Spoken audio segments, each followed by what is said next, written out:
எல்லோரும் சந்தோஷமாக இருக்க இறைவனை வேண்டியவளாக. இது ஆ பேட்டி யூடியூப் சேனல். அஸ்ஸலாமு அலைக்கும் வரஹ்மத்துல்லாஹி வபரகாத்துஹு. நான் இது பீஃப் கொஞ்சம் கட் பண்ணி கொண்டு இருக்கிறேன் தக்கடி செய்கிறதுக்காக. இந்த தக்கடின்றது நிறைய பேருக்கும் தெரியும் என்று நினைக்கிறேன். இது 1 பாட் மீல்.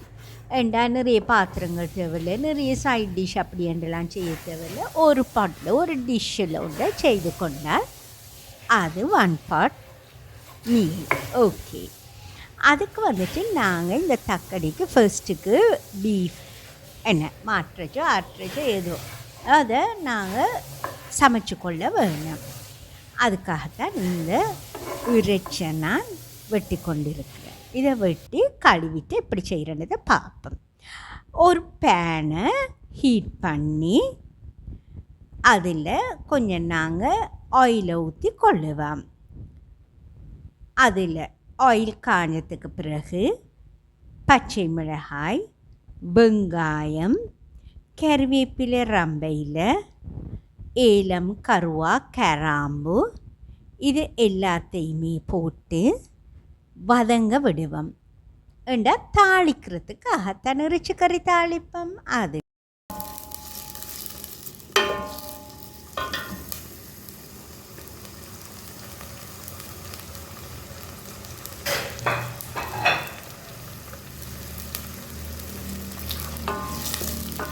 இந்த வெங்காயம் பொன்னிறமாகின உடனே நாங்கள் தக்காளி,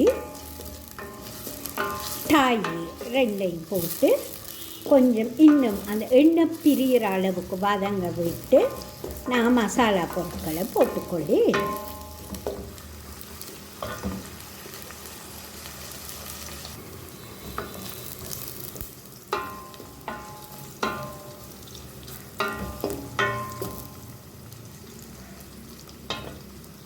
இனி நாங்கள் இதுக்குள்ளே அரைத்த இஞ்சி வெள்ளைப்பூடு பேஸ்ட்டையும் சேர்த்து கொள்வோம்.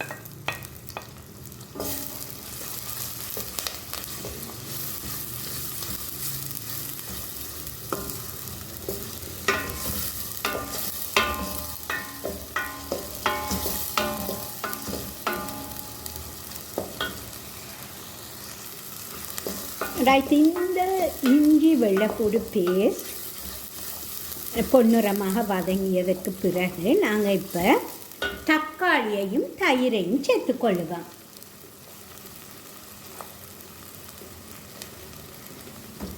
நாங்கள் ஓரளவு இறைச்சி கறி சமைக்கிற மாதிரியே தான் இது. ஆனால் கொஞ்சம் உரைப்பை குறைய சேர்த்து கொள்ள வேணும். ஏனென்று சொன்னால் இது நாங்கள் அதுக்குள்ளேயே அந்த ரொட்டி மாதிரி தட்டினதை போடுவோம் தானே தக்கடிக்கு. இப்போ அது கூட உரைப்பாக இருந்தது என்றால் சின்ன பிள்ளைகள் என்ன நாங்கள் பெரியாக்கள் கூட சாப்பிட்றதுக்கு கொஞ்சம் கஷ்டப்படுவோம். அதனால் உரைப்பை கொஞ்சம் குறைச்சி கொள்ளுறது நல்லா.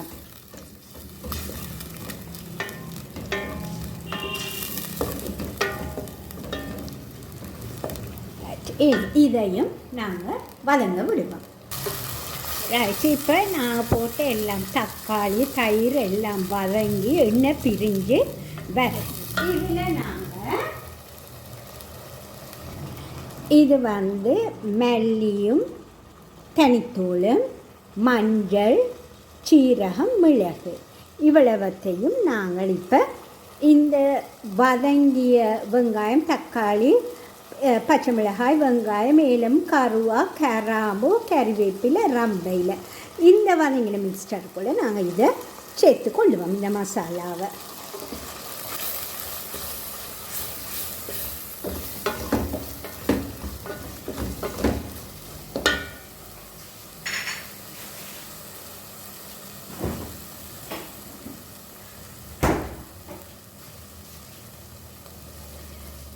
இது எங்களுக்கு கிடைச்ச குர்பான் இறைச்சி. இது கிட்டத்தட்ட ஒரு 3/4 கிலோ இருக்கும். இதை நான் இப்போ இந்த மசாலா வதங்கின மசாலாக்குள்ளே விட்டு மிக்ஸ் பண்ணி கொள்ளுவேன்.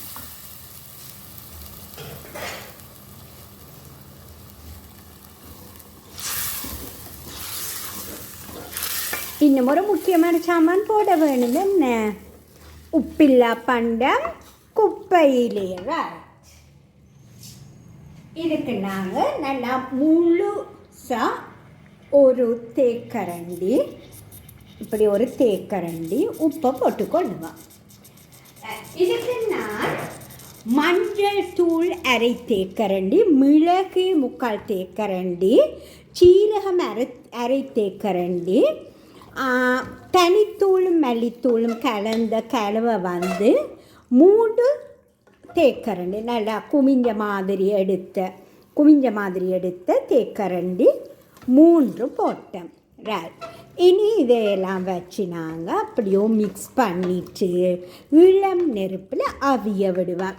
அல்லது ப்ரெஷர் குக்கரில் ஒரு 4 அல்லது 5 உங்களோட இறைச்சிட என்ன தன்மைக்கேற்ப நீங்கள் அவித்து கொள்ள வேண்டும். கொஞ்சம் முற்றிய மாடு அல்லது ஆடாக இருந்தால் ஒரு 5-6 விசில், அல்லது இளம் மாடு ஆடாக இருந்தால் ஒரு 3-4 விசிலுக்கு இதை போட்டுக்கொள்ள இயலும். இதை நான் இனி ப்ரெஷர் குக்கருக்கு தான் மாற்ற போகிறேன். சரியோ? ரைட். நான் ப்ரெஷர் குக்கரில் ஒரு 5 விசிலுக்கு, என்றால் இது கூட முற்றியதும் இல்லை, நான் இளம் மாடும் இல்லை, ஸோ ஒரு 5 விசிலுக்கு இந்த இறைச்சை நான் அவிச்சு கறியாக எடுக்க போகின்றேன்.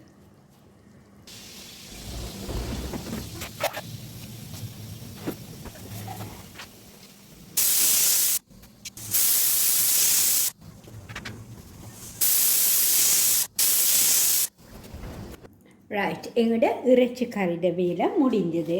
நீங்கள் அது இறைச்சாலை ஆற்றுச்சாலையும் செய்யலாம், மாற்றுச்சாலையும் செய்யலாம்.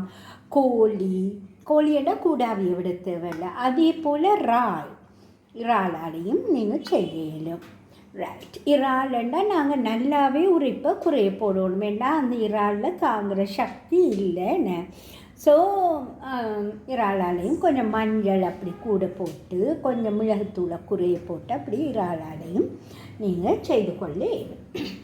இப்போ நாங்கள் தக்கடிக்கான அந்த மெயினான டோவை செய்ய போகிறேன். அதுக்கு நான் இந்த மெஷரிங் கப், நாங்கள் எப்படியும் பாவிக்கிற மெஷரிங் கப் இருக்குது தானே, அதால் 2 கப் வறுத்த அரிசி மா எடுத்திருக்கிறேன். ரைட். இந்த 2 கப் அரிசி மாவுக்கு நாங்கள் எவ்வளவு தண்ணி, ஒவ்வொருத்தருட அரிசி மாவையும் பொறுத்து இது இருக்குது. சிலது கூட வறுபட்டிருந்ததுன்னு சொன்னால் கூட தண்ணி எடுக்கும், குறைய வறுபட்டிருந்ததுன்னு சொன்னால் குறைய தண்ணி எடுக்கும். அல்லது சிலாக்கள் தேங்காய் பாலும் போடுவாங்க. நான் என்ன செய்ய போகிறேன்னு சொன்னால், இதுக்கு இந்த தண்ணியில் கரைச்சிட்டு குழைச்சிட்டு தேங்காய் பூவை சேர்க்க போகிறேன். நான் 2 கப் மாக்கு 2 கப் போட்டுட்டேன். இது 3வது கப், இது 4வது கப். ரைட். இனி நாங்கள் இதை மிக்ஸ் பண்ணிவிட்டு அப்படியோ மூடி வைப்போம். ஏன்னா நான் ஏற்கனவே உங்களுக்கு சில ரெசிபீஸில் சொல்லியிருக்கிறேன். இந்த 4 கப் கூட இதுக்கு போதாது. பாருங்கள், உங்களுக்கு விளங்குறதானே, மாவாக இருக்குது. இது ஒரு டோவாக ஆகாது. இன்னுமே இதை தண்ணியை உறிஞ்சும். ஸோ இன்னும் கொஞ்சம் கொதி நீர் எடுத்துட்டு வாங்க. இது 5வது கப். அடுத்தது 6வது கப். நாங்கள் 2 கப்புக்கு 6 கப் கொதி நீர் விட்டிருக்கிறேன். கொதி நீர்னா நல்லா கொதித்த தண்ணியாகவே இருக்க வேணும். அப்போ தான் இது அவிந்து நல்லா குழைந்து வரும். நாங்கள் பிட்டுக்கு சாதாரணமான நீர் விடுவோம். ஆனால் அரிசிமா ரொட்டிக்கு நல்லா கொதித்த நீர் தான் விடுவோம். இது அரிசிமா ரொட்டி செய்கிற மெத்தடே தான் நான் இப்போ செய்கிறேன். இதை நாங்கள் நல்லா மசித்து அப்படியோ ஒரு ½ அன் ஹவர், அரை மணித்தியாலங்களுக்கு நாங்கள் அப்படியோ இதை மூடி வைப்போம். இது அரை மணித்தியாங்கள் மூடி வச்சா இது கை பொறுக்கிற மாதிரி ஆறியும் இருக்கும். அடுத்தது எங்களுக்கு நல்லா அவிந்தும் இருக்குமா. அதுக்கு பிறகு நாங்கள் இதை சிறு சிறு தட்டையாக தட்டி இதை நாங்கள் அந்த இறைச்சி கறிக்குள்ளே விட்டு அவிய விடலாம். இதில் நிறைய பேர் நிறைய வகையில் செய்வாங்க. இது இப்போ நான் செய்கிறது இந்த மெத்தட் ஈஸியான மெத்தட். அடுத்தது எங்களோட வீட்டை வந்துட்டு கொஞ்சம் உரைப்பு சாப்பிட்றதும் குறைவு. ஸோ நாங்கள் அதுக்கேற்ற மாதிரி தான் இப்போ இதை எடுப்போம். கூட உரைப்பாக இருந்ததுன்னு சொன்னால் சாப்பிட்றது எங்களோட வீட்டை உள்ளாக்களுக்கு கஷ்டம். நீங்கள் இப்போ நிறைய ஜென்ஸ் அப்படி சாப்பிட்ற ஒரு பார்ட்டி போகிறீங்க ஜென்ஸ்ன்னு சொன்னால் ஜென்ஸ் பொதுவாக நல்ல உரைப்பு சாப்பிடுவாங்க தானே அப்போ அதுக்கு நீங்கள் உரைப்பை போட்டு செய்து கொள்ள இயலும். வீடுகளில் நாங்கள் லேடீஸ் செய்கிற லேடீஸும் தான் அதே போல் பிள்ளைகளும் வீடுகள்லன்னா பிள்ளைகளும் அதிகமாக இருப்பாங்க. ஸோ உரைப்பை குறை போட்டு தான் செய்ய வேணும். ஒரு அரை மணித்தியாலத்துக்கு மூடி வச்சுட்டு திரும்ப தேங்காய் பூவை போட்டு நாங்கள் மிக்ஸ் பண்ணி சின்ன பால்ஸ் ஆக்கி அதை கொஞ்சம் ஃப்ளாட்டன் பண்ணி தக்காளியை செய்து கொள்ளுவோம்.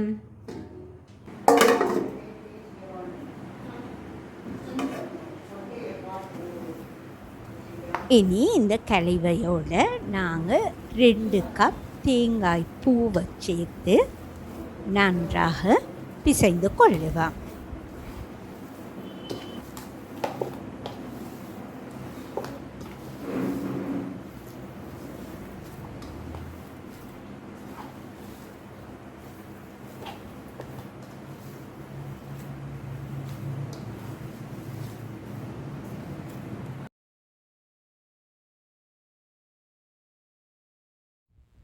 அப்படி நன்றாக பிசைந்த அந்த மாவில் ஒரு பெரிய எலுமிச்சை சைஸ் பால் எடுத்து அதில் நடுவில் கொஞ்சம் விரலால் அமர்த்தி இப்படி நாங்கள் செய்து கொள்ள வேணும். நாங்கள் ஃபுல்லி ஃப்ளாட்டாக எடுக்க தேவையில்லை, நடுவில் கொஞ்சம் அமர்த்தி விட்டு அப்படி நாங்கள் எடுத்தோம்னால் சரி. இவ்வாறு அனைத்தையுமே நாங்கள் இப்படியே அமர்த்தி எடுத்துக்கொள்ளுவோம்.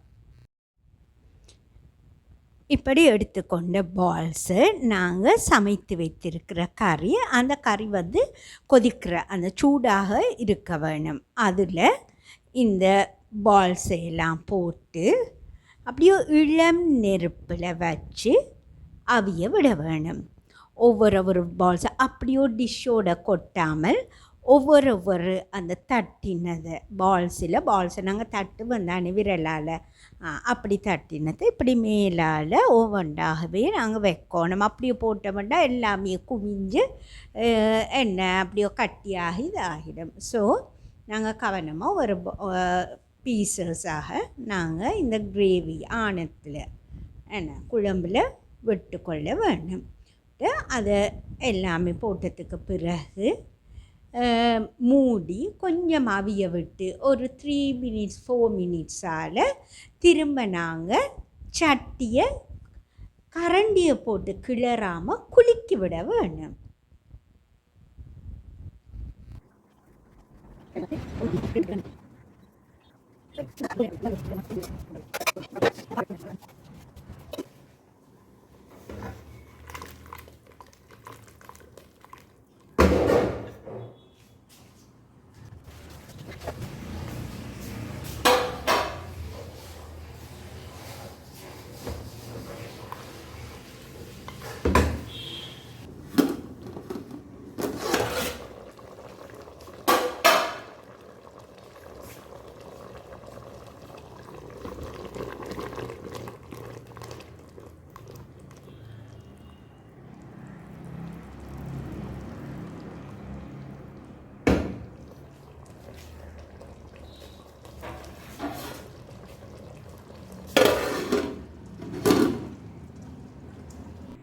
இதுதான் இன்றைக்கு நாங்கள் செய்த தக்கடி, பீஃப் தக்கடி. நீங்கள் இது மட்டன், சிக்கன், ப்ரான்ஸ் எதுலேயும் செய்து கொள்ள இயலும். ரைட், இந்த இருக்கிறது பீஃப் போனை நான் கொஞ்சம் சேர்த்து செய்யக்குள்ள இருக்கும் பீஃப் பீஸ். இந்த தக்காளியை நீங்கள் ஸ்பூனால் கொஞ்சம் இப்படி எடுத்து செய்து கட் பண்ணிவிட்டு கொஞ்சம் கிரேவி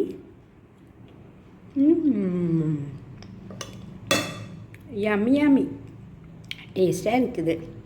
ரைட்டு, இதுக்கு நான் சொன்னால் போல் உரைப்பை குறைய போட்டேன். நான் இதுக்கு எக்ஸ்ட்ரா கொஞ்சம் தண்ணியும் சேர்த்தேன். நான் என்னென்னு சொன்னால் கிரேவி கொஞ்சம் திக் தானே, அப்போ நாங்கள் ஸ்பைஸியாக இன்னும் போடாமல் கொஞ்சம் தண்ணியை போட்டு இதை செய்து கொண்டேன் நான்.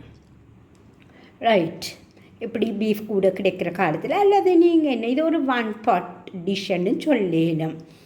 என்ற ஒரு ஒன்றுக்குள்ளேயே இறைச்சி கறி எல்லாம் சேர்த்து இதுக்கு வேறையாக நாங்கள் இன்னொன்று எதுவும் தொட்டுக்கொள்ள அப்படி தொட்டு சாப்பிடவோ தொட்டுக்கொள்கிறதுக்கோ தேவையில்லை. இதை நாங்கள் அப்படியே சாப்பிட்டுக்கொள்ள இயலும். சரி, எல்லோருக்கும் இந்த வீடியோ பிடித்திருக்கும் என்று நம்புகின்றேன். இன்ஷா அல்லாஹ் இன்னும் ஒரு பிரயோசனமான வீடியோவில் உங்களை சந்திக்கும் வரை எல்லோரும் சந்தோஷமாக இருக்க இறைவனை வேண்டியவளாக இது ஆபேட்டி யூடியூப் சேனல். அஸ்ஸலாமு அலைக்கும் வரஹ்மத்துல்லாஹி வபரகாத்துஹு.